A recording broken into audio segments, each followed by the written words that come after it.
Ishte nata e 26 shtatorit 1983 dhe bota flinte buzë apokalipsit.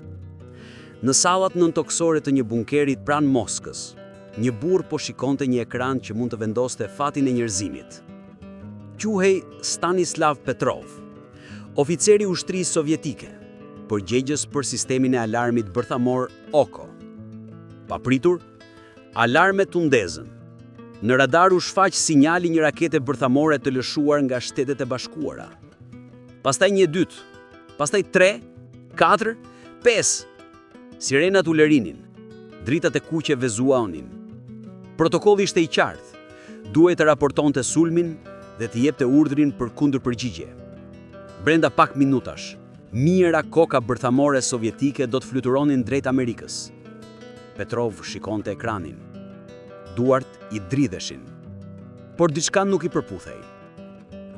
Vetëm 5 raketa? Shumë pak për një sulm të vërtet.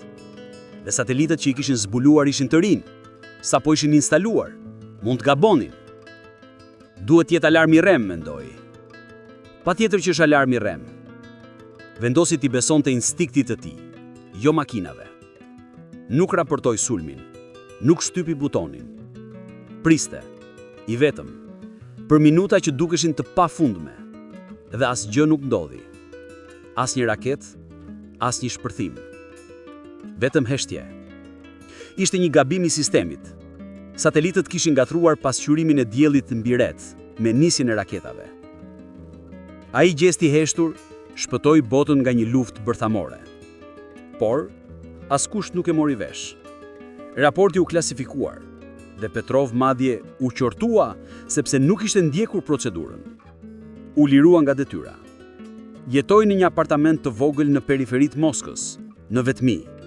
Vetëm shumë vite më vonë, në vitin 1998, historia e tij u bë e njohur fal një dokumentari. Mori çmime dhe vlerësime, por gjithmonë përgjigjej njësoj. Nuk kam bërë asgjë të jashtëzakonshme. Thjesht bëra atë që duhet të bënte një qenie njerëzore. Vdiq në vitin 2017, pothuajse i harruar, por me vetdijen se kishte shmangur zhdukjen e racës njerëzore me një vendim të vetëm, të mos reagonte nga frika. Ndonjëherë guximi vërtet nuk është të shtypësh një buton, është të kesh forcën të mos e shtypësh.